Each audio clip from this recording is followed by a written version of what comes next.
Hello and welcome to another GrainTALK webinar. Today we have Ben Rosser and Joshua Nasielski talking to us about nitrogen management in corn for the 2020 season.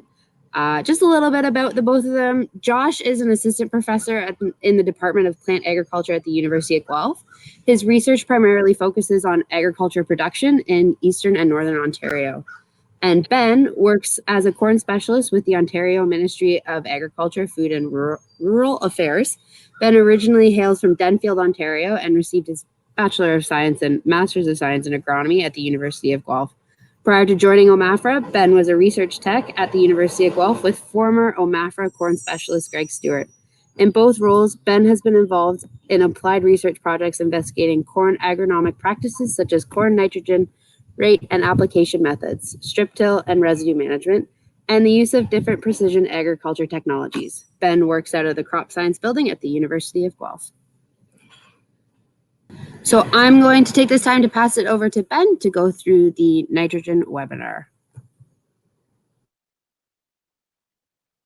Great. Well, thanks very much for the introduction. And yeah, just wanted to talk a little bit about things that growers could do right now. Of course, we're getting close to side dress time, so some things to talk about there as well. So, obviously the big question is, how do you know you're applying the right rate of nitrogen, or especially once you get in crop, what options exist to maybe try to adjust N rates to what you think is maybe closer to optimum. So of course, when we're talking about, trying to find the right N rate, I'll back up just a little bit and say, what's the average nitrogen response look like? So this is just one example of a nitrogen response curve from some work that was done a number of years ago at a trial we had at Woodstock. And it just shows that when you put a variety of N rates across a field, what the response might look like. So this is just a really general curve. But there's a couple things to point out. One is that at this field, our zero nitrogen rate, so the plots where we put no nitrogen out, except maybe a little bit of N in the starter, that yield was 120 bushels per acre. So essentially, that's the yield we would get just living off of what the soil is going to give us and release from nitrogen. The other thing to look at too is when you get to a non-limiting rate. So once we've gotten to a rate where corn no longer responds to nitrogen, what is that yield? In this case here, that was 225 bushels per acre. So we're thinking about nitrogen management. We've got what we call delta yield. That's the difference between a non-limiting rate of nitrogen and then what we got when we put no nitrogen out of 105 bushels per acre. So that's the yield that we're trying to capture with nitrogen management. Again, this is just one example in one field in 1 year. Obviously, this varies, depending on fields, even within fields. But this is kind of what we're trying to capture with nitrogen management in a corn crop. So there are a couple of OMAFRA tools we can use to try to help guide those decisions for what the right rate of nitrogen might be. So the first one's the nitrogen calculator, and it kind of works. It's built on past research that's been done in the province, and kind of gives you a number for what's an average expected response based on a number of variables or inputs in that calculator. So things like previous crop or soil texture or yield expectation, those are some of the things you enter in that calculator to get an idea of, as a general starting point, what would be a nitrogen recommendation for those conditions. So that tool is available at gocorn.net, but it's also available in Pub 811 Agronomy Guide for Field Crops as well. Kind of the second tool we often talk about, and particularly once you're in season, is the Pre-Sidedress nitrate test, or the PSNT. So in this case here, instead of trying to look at an average response over time based on a number of variables, this one's actually going out, measuring soil N supply and adjusting for a yield expectation and delivering a nitrogen recommendation based on that. So a little bit more dynamic maybe than the nitrogen calculator. Gives us some actual measurements in our fields and tries to tailor a nitrogen recommendation based on those actual measurements. So that involves taking a 12-inch soil nitrate sample just before side dress time. And to look for these recommendations, they are in Pub 811, the Agronomy Guide for Field Crops. Thanks, Ben. That was a good overview. And thanks, Paige, for getting my last name correct. So I just want to talk quickly about what factors are going to affect plant available nitrogen at PSNT timing. And so what's going to affect that PSNT value if you're taking it in the field. So first is rotation. And this is a slide. This is 24 years of data from the Allura rotation trial managed by Bill Dean at the University of Guelph. This is the PSNT value in the first year of corn across 5 different rotations from left to right, varying in their intensity of legumes in the rotation. So you have from the left, continuous corn, then soy, wheat, corn, then soy, corn, corn, then soy, wheat, red clover, corn, and then 2 years of alfalfa followed by 2 years of corn. So two points to take away from this slide, 24 years of data. Number one, the trend is clear. The more legumes in rotation, the higher the PSNT value will be on average. And the key word there is average, because even within a rotation, there's lots of variation in PSNT from year to year. And you can see that looking at the standard error bars, which are those thin lines that you see around the average. 68% of the data, so of those 24 years, 68% of those PSNT values fall within the top to the bottom of those error bars. And what that means in practice is, if, for example, you're in an alfalfa corn rotation, you have a pretty good chance of getting a PSNT value in 1 year that's 35 ppm, but also a pretty good chance of having a PSNT value of 15 ppm. Okay, so there's plenty of variation within those rotations. And so the question is, what is causing that year-to-year variation in PSNT? One example, or one major factor that influences PSNT is soil temperature. Remember that the decomposition of soil organic matter is a biological process. And just like us, soil microbes have an optimum temperature. That's generally just under 30 degrees Celsius. And so Ontario, the warmer it is, the faster decomposition and mineralization occurs, resulting in more nitrogen released in May and June and a higher PSNT value. So this relationship between temperature and nitrogen release from decomposition is just so well established in so many studies. I figured I just put in a meme rather than throw out more data or a graph or a chart.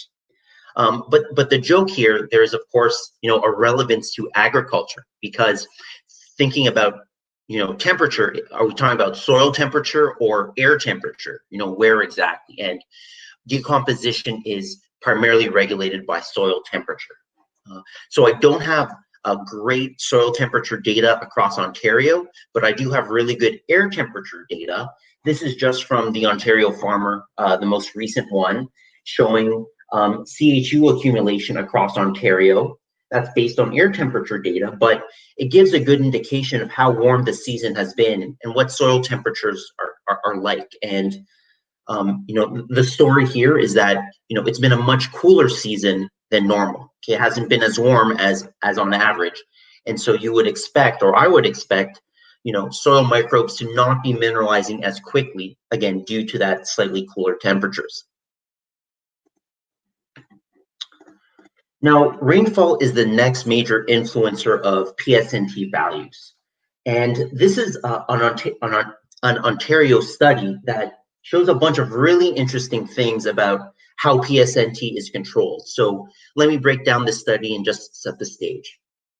So this was a study done at Allura on a single field with a significant slope. And that slope generated differences in soil organic carbon, which is similar to soil organic matter across the slope due to erosion. So you had low soil organic carbon at the top of the slope and high soil organic carbon or soil organic matter levels at the bottom of the slope. Okay, so this was 6 years worth of data.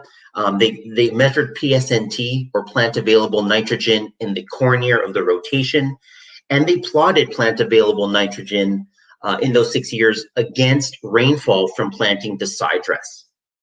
And sidedress being the time that they sampled. Okay, so again, 2 things to take away from this slide, from this data.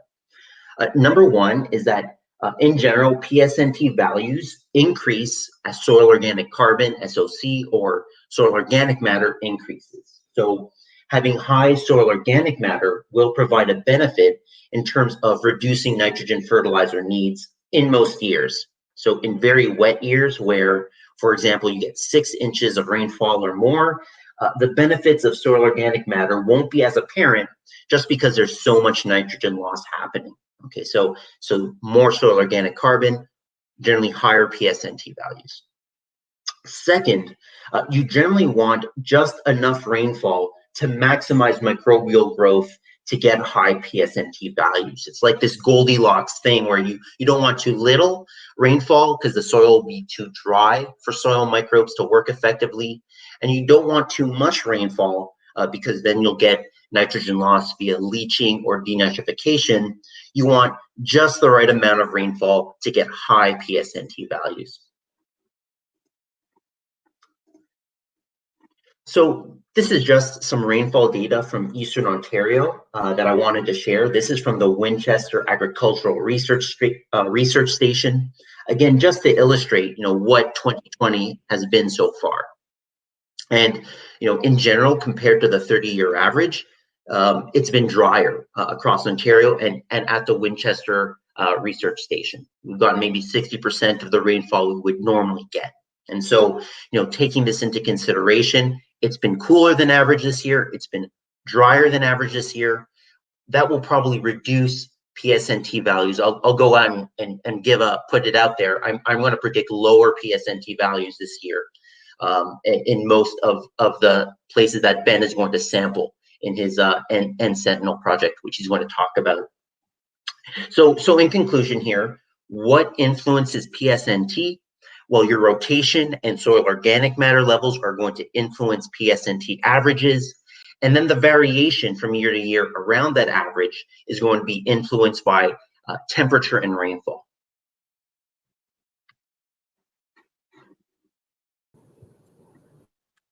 Awesome. Thanks, Josh. So now that we're getting close to, PSNT timing and to take some of those samples prior to side dress time, I thought I'd just go over, how you take a PSNT sample and some of the rules that you do have to follow for that. So as a starter, because nitrogen is a little more mobile in the soil, and we'll move around with soil water. You've traditionally used to taking 6-inch samples for P and K or organic matter, that sort of thing. When we take nitrates, we do have to take a 12-inch sample to account for the fact that nitrogen is more mobile in the soil. When we sample, if we're sampling in fields, we do want to avoid nitrogen bands that are already there. So if yourself or a grower you're working with has put down nitrogen in their starter band on the planter, we do want to make sure we're staying between rows away from that band to avoid picking any of that nitrogen up. That could make our result more inaccurate. Also, we really can't sample in fields that have had any broadcast nitrogen. So whether that's nitrogen up front, like broadcast urea, or even a case, where growers maybe put down 10 gallons of UAN as a weed and feed application. Again, just because the test is going to pick that value up and it's going to over predict how much nitrogen is naturally supplied and probably under predict what our recommendation will be. So we really can't handle any nitrogen that's been broadcast in any way. Sampling timing is typically just prior to traditional side dress time. So we're kind of in that very late May, first half of June timeframe, typically when the corn's maybe in that V3, V4 stage, and we can send a result into a lab and get a result back before we're ready to side dress. Another comment is to try to avoid sampling if there's been a significant rainfall. From past experience, it's shown that sometimes when we get a big rainfall, soil nitrate levels tend to take a quick dip. So if possible, try to leave a couple days after any big rainfall event to avoid any issues in our measurements. We also try to avoid manure, red clover, alfalfa. Any of those sources of mineralizable nitrogen might not have released in time to get picked up by the nitrate test, but they could still release in time to be available to the crop. So in those situations, we might underestimate how much mineralization is going to be available for the crop and might overpredict how much nitrogen we need to apply. So in those cases, we would rather use the credits that are available in Pub 811 Agronomy Guide for those situations. Like any soil test, you have to crush and mix those samples really well so they're consistent. And then again, because nitrogen release, as Josh talked about, is a microbial process, we really want to keep those samples cool. So we usually put them in a cooler with some ice packs or some ice. the whole time between sampling and when we get them to the lab for analysis, just to make sure they don't warm up and start releasing more nitrogen than what was actually really available in the field at that time. So those are kind of the rules for taking a PSNT sample. So once you submit that sample, you get a result from the lab. They'll give you a soil nitrate values in ppm usually. So there are recommendations that you can use to compare those against. So this is the example, which is in Pub 811, the Agronomy Guide for Field Crops. You've got your soil nitrate ppm on the left-hand side. You've got a variety of yield expectations on the top, and you find where the two values intersect. So for example, if you had a 10 ppm soil test and your expected yield was somewhere around 215 bushels per acre, this recommendation would suggest to put down 200 pounds per acre of nitrogen fertilizer in that scenario. So this was updated in 2015 to include the yield expectation. The previous PSNT test, which was used since 1993, only gave you a ppm value, which there was some apprehension about, given that you could have fields with similar ppm values, but wildly different yield expectations. So this table tries to bring both of those together. So that brings us to the survey that we like to do every year. So every year, a bunch of us at OMAFRA and the field crop unit, and we get some help from outside as well, from some industry participants. We try to usually sample somewhere between 60 and 100 fields across the province just prior to side dress time. So, kind of aiming for that V3 to V4 stage. Again, trying to get there just before growers are about to actually apply nitrogen. We try to follow the rules that I laid out earlier to collect good samples and try to get a general picture of what PSNT values are like across the province. So the purpose of the survey is, again, try to give an indication of relative soil nitrate levels relative to previous years.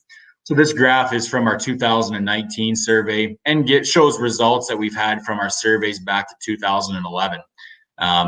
Shows that on average, we're usually somewhere around 12 ppm. But certainly there's variability year to year, as Josh described. If you look at years where we've had cooler than normal springs, so 2011, 2014, 2019, you can see the PSNT values tend to be on the lower side.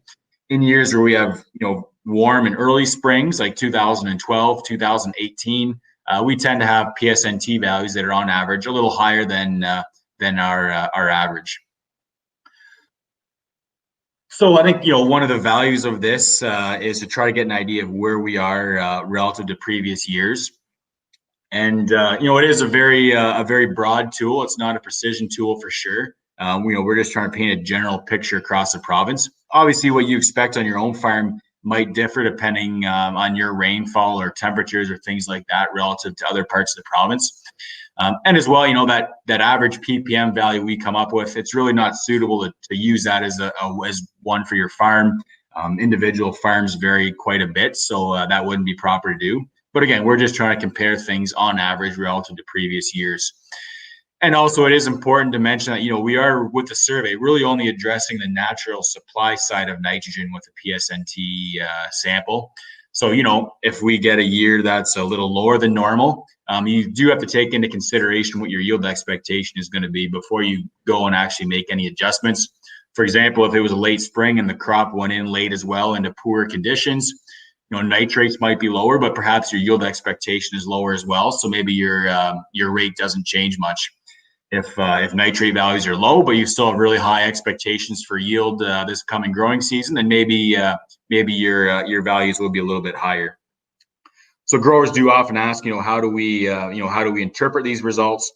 So if you look at nitrate recommendations for the PSNT values that I showed earlier, every 5 ppm change in nitrates changes the nitrogen recommendation by about 25 or 30 pounds of nitrogen per acre. So it's a really rough ballpark number that kind of gives an idea of how recommendations would change as PSNT changes, and again as yield expectation changes as well. Whether it's in the PSNT table that we showed earlier, or if you're using the N calculator, every bushel per acre in yield expectation changes the nitrogen recommendation of those recommendations by about 0.8 pounds of N per acre. So again, a really rough guideline ballpark values to go by. as I mentioned before, so we are planning to do the survey here, likely starting June 8th and running till June 10th, and hopefully having results out by that same week as well. So I thought just before we stop, I would touch on a few things. I've mentioned about the ability to try to adjust rates and maybe taking previous years into perspective. If we have low values this year, thinking on your farm, what were previous years like 2011, 2014, 2019 like for response on your farm? That might give you a bit of an idea of what things might be like this year. Still independent of what our yield expectations might be, but to actually get an evaluation, it's not bad to maybe put some strips or things out. So at the end of the year, you can actually get a bit of information on what the response to your nitrogen rates was like. So there's a variety of ways of doing that. The first way that we usually do in research is to actually put end rate response strips out. But that takes a fair bit of work, and you've got a number of lower end rates where yields might be lower as well. Kind of a good compromise for that is to put out just a 0 end block and an N-rich strip or block out in the field too.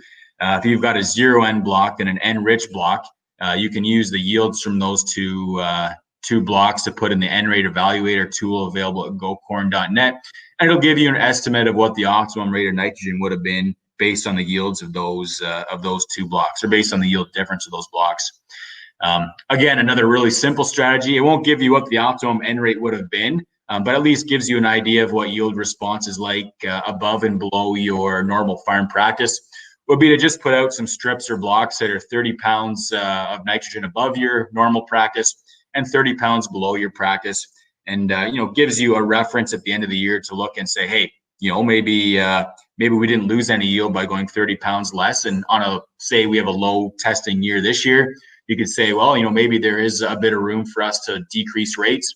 Or maybe you see there is a hit if you go 30 pounds less and could go, we probably are pretty close to the edge here on where our nitrogen rates should be. Just a couple things at the end of the year can give you a bit of stuff to go on. But that's it for my presentation. I'll pass things back over to Josh. Thanks, Ben. That was you were finishing up on talking about essentially for our management, or trying to figure out what's the right rate, which is one of the 4 R's. For our management, just covers a whole lot of factors, and I just want to focus on the importance of placement, especially when nitrogen is side-dressed in Ontario. There's been some recent Ontario research that really hammers home the importance of placement in this province when side-dressing nitrogen. And so I would argue, and I think most agronomists would agree, that of the major nitrogen loss pathways common in farm fields, be that volatilization or the gaseous loss of ammonia, the leaching of nitrate, or the denitrification of nitrogen, it is volatilization that is the largest N-loss risk when nitrogen is side-dressed, and it is the pathway that is most responsive for our management, specifically placement.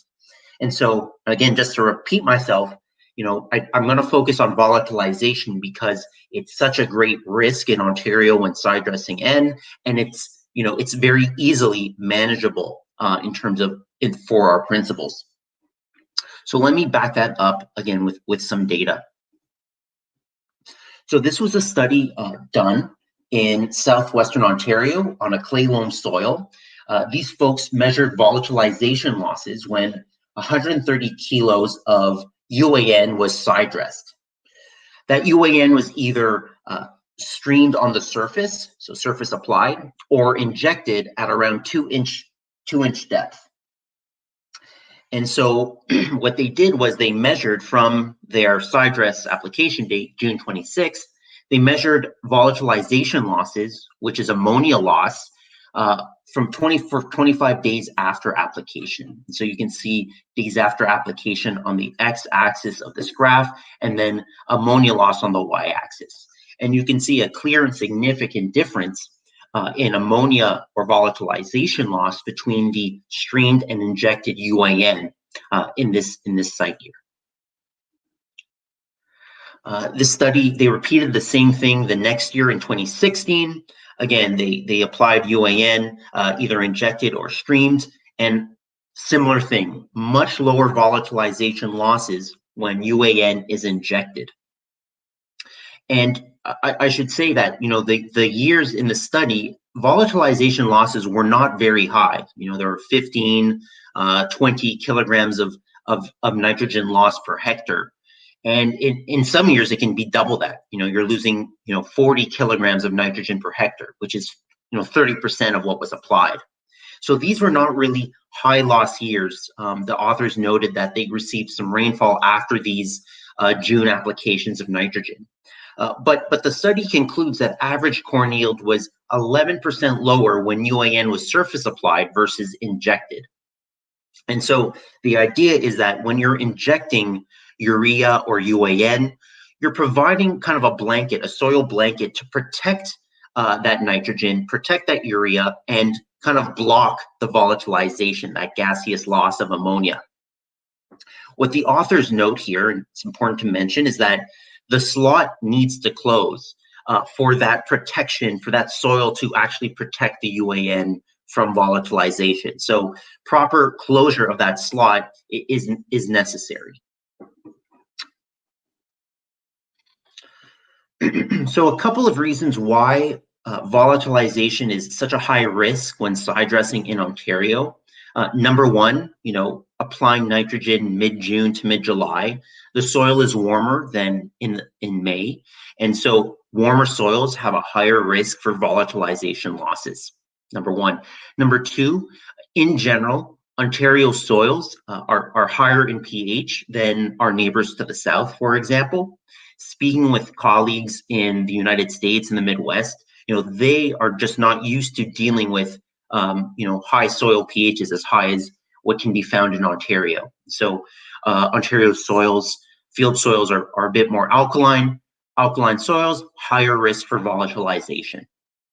And so the idea is that, in terms of placement, protecting that urea by injecting it into the soil, providing a layer of soil cover, 2 inches is good enough. That can reduce volatilization losses quite significantly. Now I just want to briefly touch on urease inhibitors and nitrification inhibitors. These are two different products.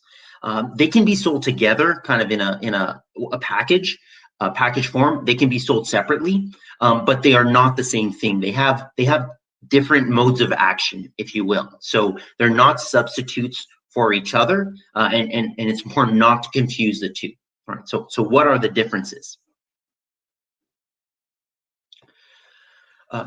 Urease inhibitors are meant essentially to stop or prevent volatilization losses from fertilizers that contain urea. Okay, there's a number of different active ingredients, but that's the point of these urease inhibitors. For urea to be taken up by crops, it needs to change form into ammonium. Okay, so the chemical reaction that starts this change from urea to ammonium is initiated by the urease enzyme. You can see a photo of what that looks like. Urease is found naturally in the soil, and it's not a bad thing. But the problem with this reaction, going from urea to ammonium, is that there's an intermediate step where ammonia is produced before the ammonium. So ammonia is either a gas or a liquid. And in liquid form, it's no problem. It's going to stick around and eventually turn into ammonium. But if it's in gas form, the ammonia can escape the soil, leave the field, and just be lost. And the closer to the soil surface that ammonia is when it's in gas form, the higher the risk of it being lost and leaving the farm field. So urease inhibitors are meant to block volatilization. They stop that urease enzyme from initiating the conversion process. And they're effective for about 10 days. And the idea behind using urease inhibitors is that you're giving that urea or UAN, 10 days for rainfall to occur. And so if you get rainfall in that, 10 days or so, that rain will dissolve the urea, move it deeper into the soil. So when that urease enzyme does act on it, it's protected by that soil layer. Okay, so nitrification inhibitors, again, a number of different active ingredients in different formulations or products. They have nothing to do with urea or urease. What they do is block the conversion of ammonium to nitrate. So in that last slide, I talked about how urea is converted to ammonium. Well, now you're converting ammonium to nitrate. And so nitrification inhibitors block that conversion by essentially downregulating microbial conversion of ammonium to nitrate. They basically depress the soil bacteria that are responsible for, eating ammonium and spitting out nitrate. And in fact, nitrification inhibitors are in some countries regulated as a pesticide because, again, they are acting on living soil microbes that are responsible for changing ammonium to nitrate. So the idea behind nitrification inhibitors is that, well, nitrate is the form of nitrogen that is most easily lost, right? It can be leached or denitrified. And so by slowing this conversion process, you're going to protect nitrogen from leaching or denitrification. And this is particularly true on heavier soils that are more prone to denitrification losses, soils that might not be as well drained. Now, the flip side of using nitrification inhibitors is that nitrate is the form which is most easily taken up by plants.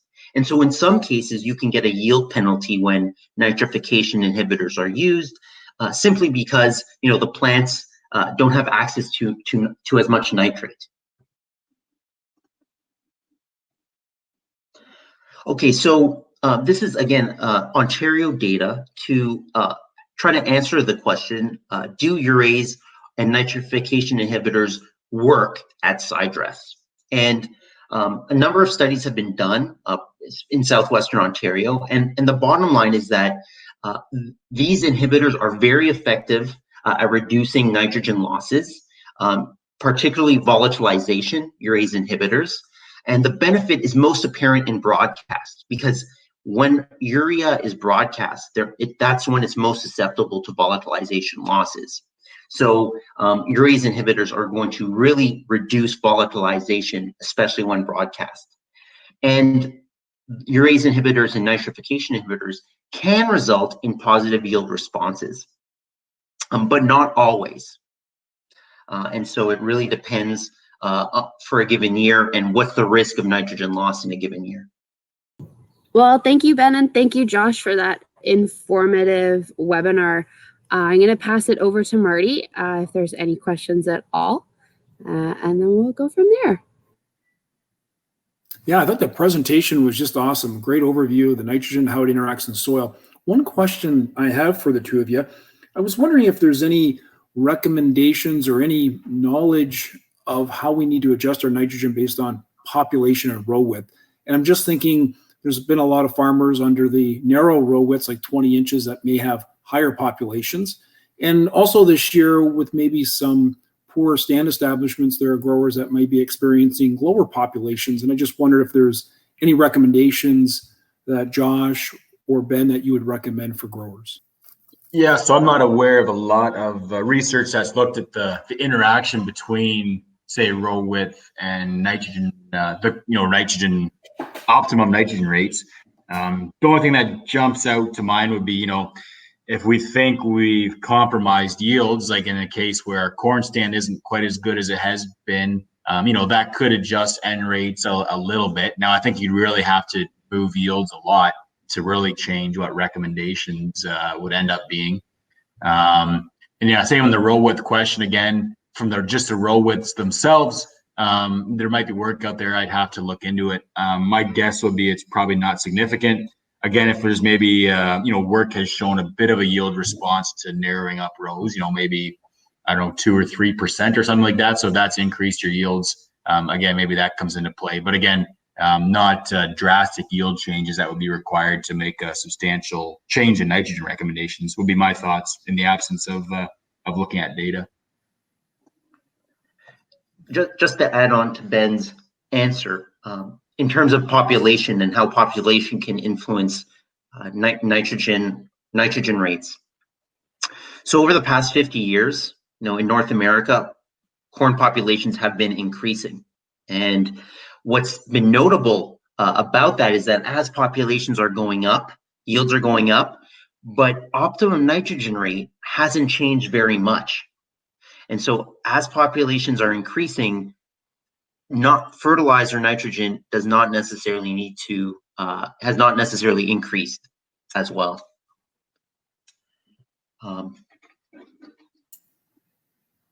No, all good points, because I think that's probably something agronomists even think about is, are we feeding the plants, or are we feeding the plants based on how many plants are per acre or what the yield potential is? And I think in the past, it's always been yield potential.